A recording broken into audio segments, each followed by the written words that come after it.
임선경 집사님이라고 하시는 분이 신앙계에 이런 제목의 글로 간증문을 올렸습니다. 성장하지 않는 생명을 보면서 라는 간증문인데요. 이 간증문의 내용의 일부를 좀 소개하려고 합니다. 결혼한 지 석 달이 되었을 때 하나님께서는 우리 가정에 귀한 생명을 주셨다. 나는 병원에서 내 안에 3.5cm의 육주된 생명이 있음을 듣고 놀라움과 신비함 그리고 기쁨을 맛보았다. 우리 부부는 새로운 생명에 대한 기대로 하루하루를 보냈다. 그러던 중 몸에 이상을 느껴 병원에 찾아갔을 때는 의사 선생님이 아기를 포기하자고 하실 만큼 아기의 성장이 멈춰 있었다. 나는 하나님께서 이 생명을 데려가지 않으시리라 생각했었다. 그러나 내 생각과는 달리 하나님께서는 육신의 고통과 함께 아이를 데려가셨다. 나는 하나님께서 이 상황을 허락하신 뜻이 분명히 있으리라고 믿고 어렵지만 받아들였다. 나는 이 일을 통해 성장하지 않는 생명을 보는 슬픔과 안타까움을 아주 너무나 절실하게 느꼈다. 아마 이 글의 그 주인공이신 임선경 자매님의 마음이 우리 부모님들 모두의 마음일 것입니다. 우리 모두가 계속해서 경험하고 있지만 부모님들은 자기 자녀가 잘 성장하지 않는 것을 보고 매우 안타깝게 여깁니다. 자녀가 뱃속에 있을 때나 또 출산하고 나서도 그 자녀가 정상대로 성장하지 않을 때 부모님들은 고민합니다. 자녀가 우유를 잘 먹지 않거나 또 이유식을 잘 먹지 않아 성장하지 않는 것을 보고 있을 때 매우 속상해합니다. 또 본인의 자녀가 다른 가정의 자녀들보다 키가 작기라도 하는 때에는 심각하게 고민을 합니다. 제가 부사역자로 있을 때 유아실 사역을 도왔던 적이 있습니다.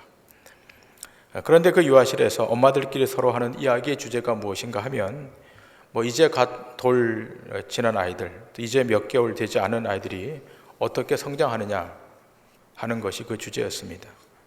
또 어떤 엄마들은 그 본인의 자녀와 다른 그 교우분들의 자녀와 서로 비교하는 것이었습니다.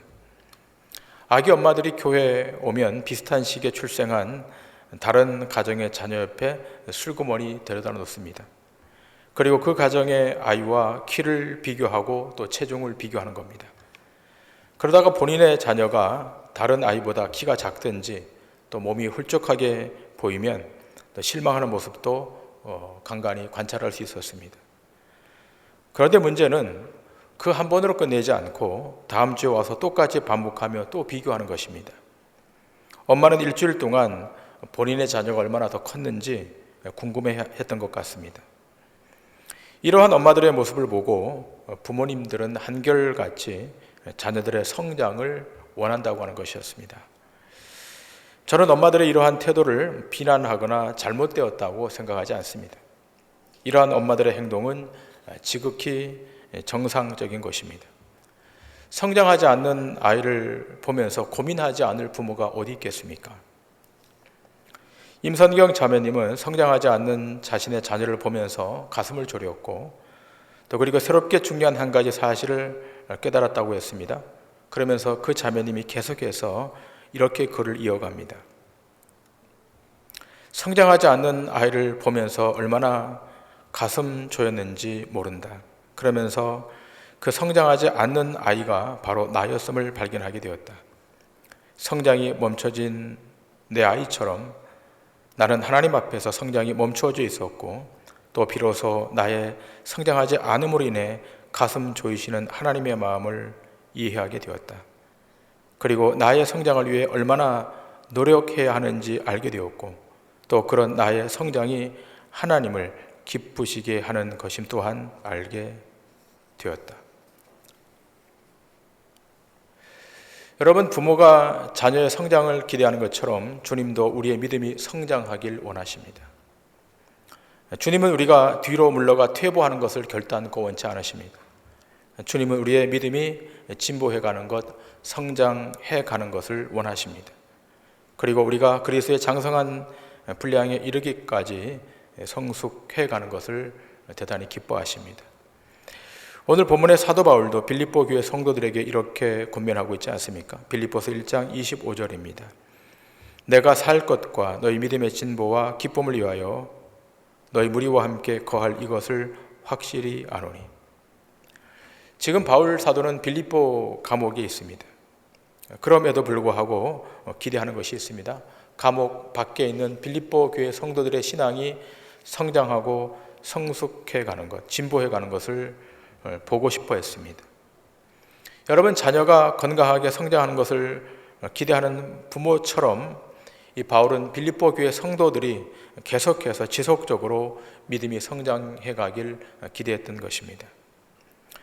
여러분, 동도중앙교회 성도들로 우리가 모두 하나님 앞에 권속으로 부름을 입었다면 우리도 성장해 가야 되고 또 성숙해 가야 될 것입니다.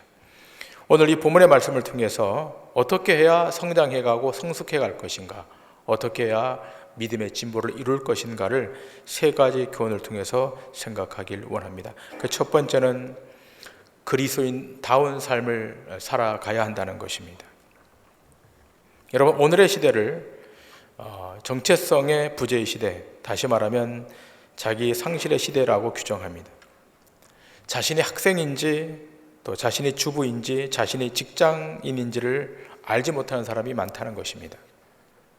자기가 어디에 있어야 할지 또 자신의 위치가 어디에 있는지를 정확히 확인하지 못하고 그냥 살아가는 사람들이 있습니다. 그렇게 정체성에 대한 규정을 하지 않고 살아가게 되면 그 행동도 이상해지게 되는 것입니다.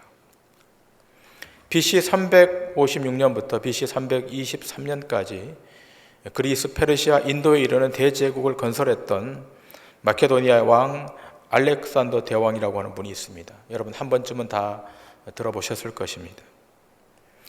이 알렉산더 대왕은 피정복지에 다수의 도시를 건설했고 동서 교통과 경제 발전에 대단히 기여했고 또 그리스 문화와 오리엔트 문화를 융합한 헬레니즘 문화를 꽃피웠던 왕 중의 왕, 그래서 대왕, 그레이트 킹이라고 호칭합니다.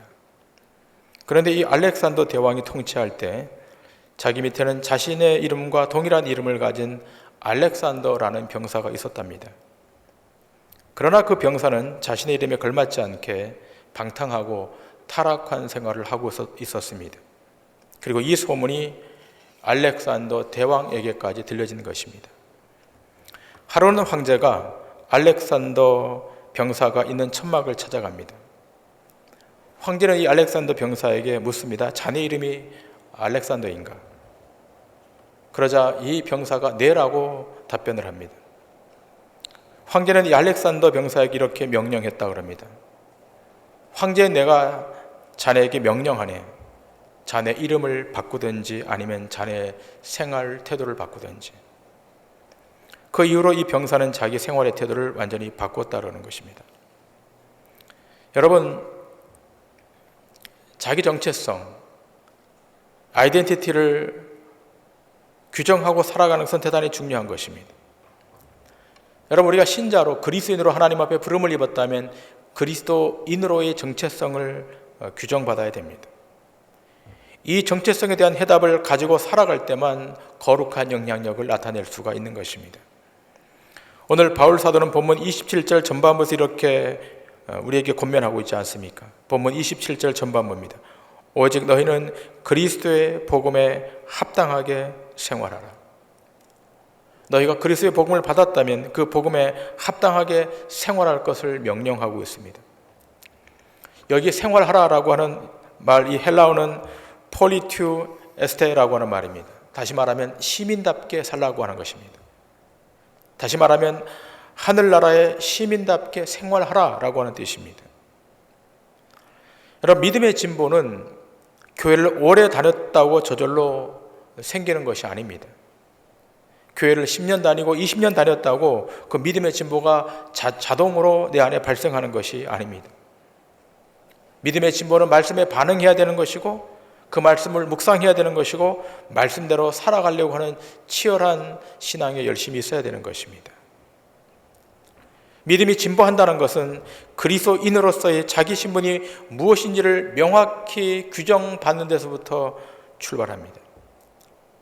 이 자각이 일어나게 될 때 그 다음에 행동도 달라집니다. 어떤 행동이 달라집니까? 세 가지의 변화가 오는데 그 첫 번째는 가치관의 변화고, 두 번째는 세계관의 변화고, 세 번째는 인간관계의 변화가 반드시 찾아옵니다. 복음이 우리의 삶 안으로 들어오게 되면 반드시 이 세 가지 변화는 수반되는 것입니다. 먼저는 가치관의 변화입니다. 땅의 가치를 추구했던 인생이 영혼을 찾는 인생으로, 생명을 찾는 인생으로 바뀌게 되는 것입니다. 세속의 가치를 넘어서 없어지지 않는 가치를 더 소중하게 여기게 됩니다. 복음이 들어가면 이런 가치 판단의 기준이 바뀌는 것입니다. 한 걸음 더 나아가 자기 중심의 관점에서 세상을 보았던 그 인생이 하나님 나라 관점에서 세상을 조망하는 세계관의 변화가 찾아옵니다. 모든 것을 자기 이권에 초점을 맞추어서 그 이익에 따라갔던 인생이 어느 날 자기 이익이 아닌 영원히 구원을 받고 영원히 살게 되는 그 일에 헌신합니다. 선교사에게, 구제사에게, 교육사에게 그렇게 인색했던 어떤 분이 언젠가부터 교회가 행하는 영적사에게 자발적으로 헌신하게 됩니다. 기도하고 중보하고 헌금하고 참여하고. 무엇의 변화가 일어난 것입니까? 세상을 보는 시각의 변화, 세계관의 변화가 일어난 것입니다. 우리가 발을 딛고 사는 이 땅은 곧 종결될 것이고 하나님이 통치하시는 주의 나라가 도래할 것을 믿고 그 일에 자원하는 것입니다. 더불어 인간관계의 변화도 찾아옵니다. 복음이 그 인생 안으로 들어가게 되면 그렇게 가까이서 지냈던 세상 친구들이 하나 둘씩 점차 멀어지기 시작합니다. 늘 만나서 밥도 먹고 차도 마셨던 그 친구들이 예전 같지가 않습니다. 점차 거리감이 두어집니다. 왜 그런 것입니까? 영적 주파수가 맞지 않기 때문입니다. 그러면서 복음에 헌신하고 주의 말씀을 따라 살려고 하는 믿음의 사람들과 교제하기 시작합니다. 그 교제 안에서 목표가 같아지고 지향점이 같아집니다. 우리 교우들 가운데 그런 분들이 많습니다. 여러분, 이러한 삶이 그리스도인다운 삶인 것입니다. 이 삶을 지속적으로 이어갈 때 성숙한 믿음의 진보가 나타나게 되는 것입니다. 우리 동도중앙교회 교우들 모두가 주님 재림하실 때까지 이 성숙한 믿음의 진보를 경주하셔서 여러분 삶 가운데 거룩한 흔적들이 남겨지는 축복이 있기를 주님의 이름으로 축원합니다. 두 번째로, 한 마음으로 협력하며 행해야 됩니다. 자, 우리 다시 본문 빌립보서 1장 27절의 말씀을 보시겠습니다. 오직 너희는 그리스도의 복음에 합당하게 생활하라. 이는 내가 너희에게 가보나 떠나 있으나 너희가 한 마음으로 서서 한 뜻으로 복음의 신앙을 위하여 협력하는 것과. 우리 이 구절에서 주목할 대목이 있습니다. 협력하다라고 하는 말입니다. 자, 이 말은 원래 두 개의 단어가 결합된 말이에요. 함께라고 하는 전치사와 경주하다라고 하는 동사가 결합된 말입니다. 다시 말하면 함께 경주하다라고 하는 뜻입니다. 같은 목표를 두고 목적을 두고 함께 경주하다고 하는 의미입니다. 여러분, 지금 도쿄올림픽이 열리고 있지 않습니까? 이제 곧 폐막을 할 텐데요. 이 올림픽 종목이 수십 개 종목이지만 그 중에서 조정경기, 이 조정경기가 우리의 신앙을 잘 표현하는 경기라고 생각합니다. 여러분, 조정경기를 보셨습니까? 혼자서 하는 종목도 있지만 여러 명이 탑승해서 경주를 벌이는 경기도 있습니다. 9명이 승선해서 벌이는 경주 보셨습니까? 왼쪽에 4명, 오른쪽에 4명, 그리고 한 명은 배 머리에 앉아서 함께 조정경기를 펼칩니다. 근데 이상한 것은 왼쪽에 4명, 오른쪽에 4명은 노를 잡고 가는데 한 명은 아무것도 하지 않습니다. 이 조정경기를 잘 이해하지 못했을 때에는 우두커니 앉아있는 그 한 사람, 저 선수의 역할이 도대체 뭔가라고 생각했었습니다. 그런데 이 조정경기에 대해서 알고 보니까 그 앞에 앉아있는 그 선수가 가장 중요한 선수임을 알게 되었습니다. 그 뱃머리에 앉아있는 그 선수가 모든 것을 컨트롤합니다. 팀워크가 맞을 수 있도록 동기부여를 합니다. 한 명이라도 노를 젓지 않으면 브레이크가 걸리기 때문에 다 같이 노를 저을 수 있도록 격려하고 독려합니다. 그 앞에 앉아있는 그 선수가 참 중요한 선수입니다. 자, 이렇게 9명이 호흡을 맞춰서 함께 열심히 호흡을 맞춰서 한 동작으로 앞으로 나아갈 때 승리하게 됩니다. 우리의 신앙도 마찬가지입니다. 같은 목표를 두고 한 뜻을 두고 같이 동력할 때, 협력할 때 하나님의 뜻이 우리 교회 공동체 안에, 이 나라 안에 이루어지는 것입니다. 여러분, 우리는 종교개혁하면 마르틴 루터를 떠올립니다. 그러나 이 마르틴 루터와 더불어 짝을 이루어서 함께 동력했던 한 친구가 있었습니다. 종교개혁사에 등장하고 있는 필립 멜랑히톤이라고 하는 사람입니다. 이 사람은 마르틴 루터보다 무려 15살 아래였습니다.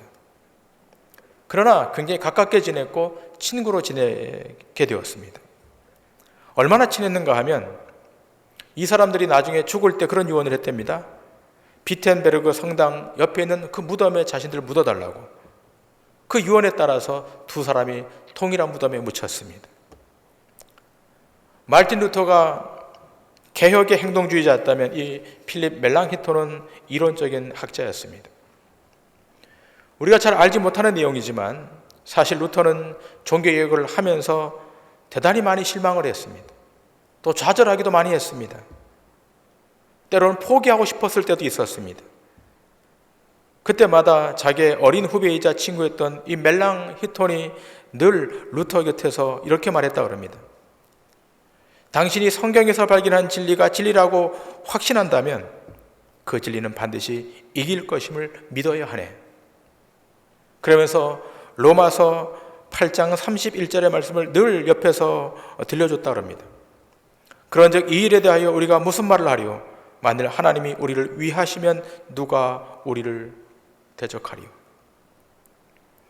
마르틴 루터가 이 종교개혁 앞에 꺾일 때마다 친구였던 필립 멜랑히톤이 격려해 주었습니다. 함께 종교개혁에 동참해 주었습니다. 마르틴 루터는 혼자가 아니었습니다. 함께 동력하는 동력자들이 있었습니다. 여러분, 능력이 아무리 출중해도 아무리 많은 은사를 갖고 있어도 혼자 힘으로는 되지 않습니다. 하나님 나라의 확장을 위한 영적 싸움에는 혼자로는 안 되는 것입니다. 여러분, 하나님의 교회에서는 나 아니면 안 된다라고 하는 소영웅주의자이면 안 되는 것입니다. 비록 부족해도 함께 기도하고 함께 손을 잡고 가고 함께 땀을 흘리고 합심하는 동력자가 필요한 것입니다. 오늘 저는 이 자리에 앉아있는 모든 분들이 동력자이길 원합니다. 함께 힘을 합하여 한 뜻을 향해 나아가는 동력자. 이 동력자의 의식을 가지고 함께 힘을 연대하여 나아갈 때 사단과의 싸움에 승리하는 것입니다. 바라기는 여러분 모두가 다 함께 동력함으로 하나님의 놀라운 역사가 우리 공동체 안에 날마다 펼쳐지는 축복의 역사가 있기를 주님의 이름으로 간절히 축원합니다. 세 번째로 예수 그리스도의 능력으로 담대해야 됩니다. 우리가 예수 그리스도를 믿으며 멸망치 않고 영생을 얻습니다. 그 영혼이 구원을 받습니다. 그리고 이 땅에서도 주님이 주시는 놀라운 은총과 은혜를 누릴 수 있습니다. 이것이 기독교 복음 안에 숨겨져 있는 놀라운 내용입니다. 자, 그런데요, 예수님을 믿으면 은혜와 축복만이 있는 것은 아닙니다. 오늘 본문 29절에 이렇게 기록되어 있습니다. 그리스도를 위하여 너희에게 은혜를 주신 것은 다만 그를 믿을 뿐 아니라 또한 그를 위하여 고난도 받게 하려 하심이라. 자, 무엇도 있다는 것입니까? 고난도 있다는 것입니다. 예수 그리스도를 따라가다 보면 고난도 찾아올 수 있다는 것입니다. 아마 우리 중에는 이런 고난 가운데 있는 분들도 계시고 이미 고난을 경험했던 분들도 계실 것입니다. 예수를 믿었습니다. 구주로 고백했습니다. 그분을 주인으로 삼았습니다. 그럼에도 불구하고 고난의 터널을 통과하신 분들이 있습니다. 여러분, 예수를 믿게 되면 그 이후부터 악한 사단이 싸움을 걸어옵니다. 영적 전투를 걸어옵니다. 예수님에 대해서 모를 때에는 사단은 우리를 공격하지 않습니다. 왜 그렇습니까? 자기 아래에 속하여 있기 때문에 공격하지 않습니다. 자, 그런데 예수님을 선택해 주셔서 뽑아 주셔서 예수님의 통치 아래에 들어가게 되면 그때부터 사단은 우리를 공격해 옵니다. 그 때문에 우리가 고난을 받게 됩니다. 고통을 받을 수도 있습니다. 어려움에 덫에 걸릴 수도 있습니다. 그러나 염려할 것이 없습니다. 우리가 고난 가운데 직면해 있지만, 고통 가운데 직면해 있지만 우리 안에는 예수 그리스도의 능력이 있다는 사실입니다. 사단이 결단코 우리의 삶을 파멸시킬 수 없습니다. 빌립보서 1장 28절은 이렇게 기록하고 있습니다.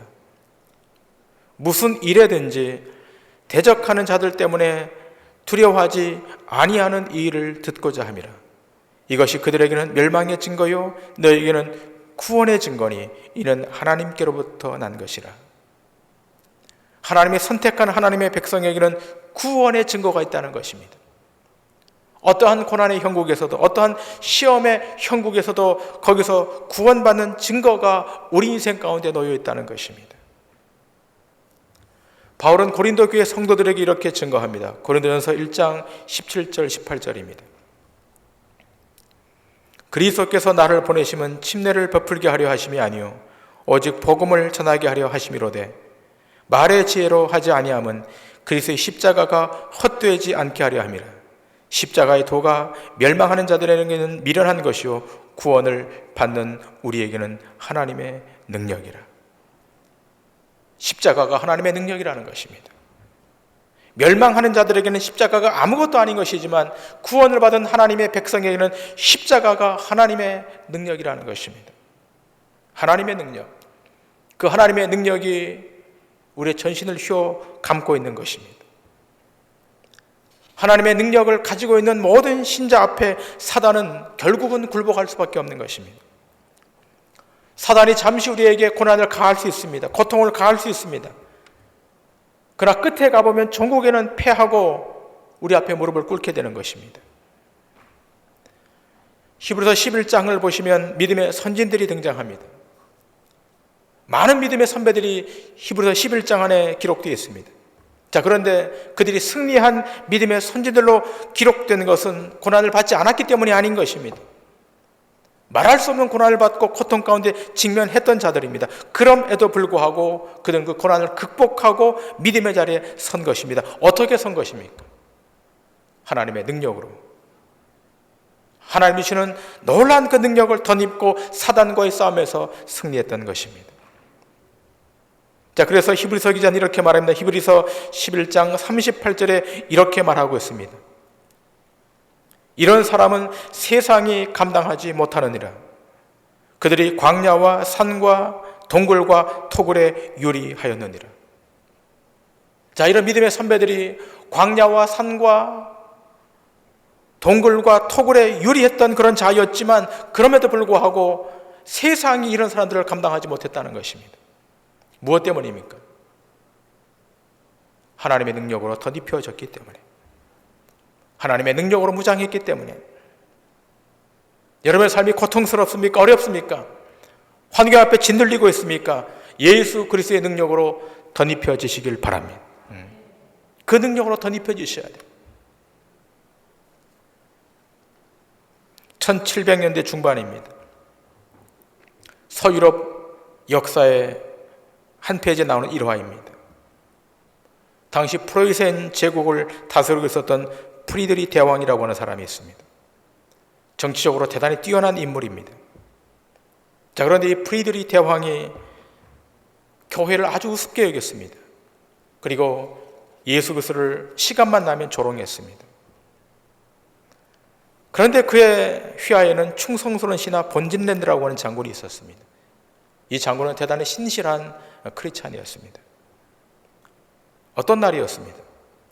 이 프리드리 대왕이 신하들을 모아놓고 귀족들을 모아놓고 계속해서 예수 그리스도를 비난합니다. 비웃습니다. 또 교회를 비판합니다. 온통 분위기가 그런 분위기로 무르익어 갑니다. 이때 이 상황을 더 이상 참지 못했던 이 장군이 벌떡 자리에서 일어납니다. 그러면서 이 프리드리 대왕을 바라보며 이렇게 말합니다. 프리드리 대왕 폐하시오. 대왕께서는 제가 죽음을 두려워하지 않는다는 것을 잘 알고 계시지 않습니까? 저는 대왕을 위해서 38번 전쟁터에 나갔고 폐하를 위해 목숨을 걸고 싸워 승리했습니다. 그러나 소인은 이제 나이가 많아 늙은 사람이 되었습니다. 머지않아 지금 대왕이 비웃으시는 저의 구주 예수 그리스도를 만나러 거기로 갈 것입니다. 그러나 나이 많아 영혼을 바라보는 저는 예수 그리스도가 대왕보다 더 뛰어나신 분, 더 위대하신 분인 것을 알고 있습니다. 폐하시어, 소인 이제 물러가겠습니다. 순간 장내는 두려움에 떨게 되었습니다. 모든 신하들이 떨기 시작합니다. 사람들은 저 장군의 머리가 날아갈 것이라고 생각했습니다. 그런데 사람들의 예상과는 달리 프리드리 대왕이 그 보좌에서 내려와 장군 앞에 섭니다. 그리고 말합니다. 장군, 내가 잘못했어. 장군이 믿고 있는 예수를 나도 존경하겠어. 나를 용서하시오. 여러분, 예수 그리스도를 주로 믿는 사람은 미천한 자들이 아닙니다. 하나님의 능력으로 덧입혀져 있는 자들입니다. 우리 안에는 예수 그리스도의 이름이 있습니다. 그 이름의 능력을 붙잡고 앞으로 전진하는 자가 그리스도인입니다. 세상이 감당할 수 없는 자들입니다. 사단의 어떠한 공격도 우리를 괴멸시킬 수 없습니다. 사단의 어떠한 시험도 우리를 망가뜨릴 수 없습니다. 주님의 군사들은 그리스도 예수의 이름을 가지고 나아가는 자들에게 종국에는 승리하도록 되어 있는 것입니다. 사단의 권세는 예수 그리스도의 발 앞에 결국은 무릎을 꿇게 될 것입니다. 자, 우리 마지막으로 신명기 28장의 말씀을 보시겠습니다. 모세는 이렇게 이야기합니다. 광야를 통과해 저 가나안 땅으로 들어가려고 하는 이스라엘 백성들에게 이렇게 말합니다. 신명기 28장 6절 이하의 말씀입니다. 내가 들어와도 복을 받고 나가도 복을 받을 것이니라. 내 대적들이 일어나 너를 치려하면 여호와께서 그들을 내 앞에서 패하게 하시리니 그들이 한 길로 너를 치러 들어왔으나 내 앞에서 7길로 도망하리라. 여호와께서 명하사 네 창고와 네 손으로 하는 모든 일에 복을 내리시고 네 하나님 여호와께서 내게 주시는 땅에서 내게 복을 주실 것이며 내가 내 하나님 여호와의 명령을 지켜 그 길로 행하면 여호와께서 내게 맹세하신 대로 너를 세워 자기의 성민이 되게 하시리니 너를 여호와의 이름으로 일컬음을 세계 만민이 보고 너를 두려워하리라. 가나안 땅을 향해 전진해 들어가고 있는 이스라엘 백성에게 모세가 마지막으로 던진 메시지입니다. 너희가 들어와도 복을 받고 나가도 복을 받고 너희 앞에 있는 그 대적들은 한 길로 왔다 7길로 도망갈 것이라. 무엇 때문에요? 이스라엘 백성 자체에 힘이 있었기 때문이 아닙니다. 하나님의 전능한 손이 이스라엘 백성들을 붙들고 있었기 때문입니다. 두려워하지 마시길 바랍니다. 주눅들지 마시기 바랍니다. 예수 그리스도의 이름에 능력이 있음을 믿고 그 이름을 붙들고 앞으로 전진해 가시길 바랍니다. 그러면 악한 사단이 한 길로 왔다 7길로 도망가는 역사를 여러분 두 눈으로 목격하게 될 것입니다. 말씀을 정리하겠습니다. 우리가 성숙한 믿음의 진보를 드러내기 위해서 그 첫 번째는 그리스도인다운 삶을 살아가야 한다는 것입니다. 두 번째는 한 마음으로 협력하고 행해야 된다는 것입니다. 세 번째는 예수 그리스도의 능력으로 담대하셔야 된다는 것입니다. 우리 동도중앙교회가 주님 재림하실 때까지 이 성숙한 믿음의 진보를 나타내심으로 우리 공동체 안에 하나님의 거룩한 영광이 충만해지는 축복의 역사가 있기를 주님의 이름으로 간절히 축원합니다.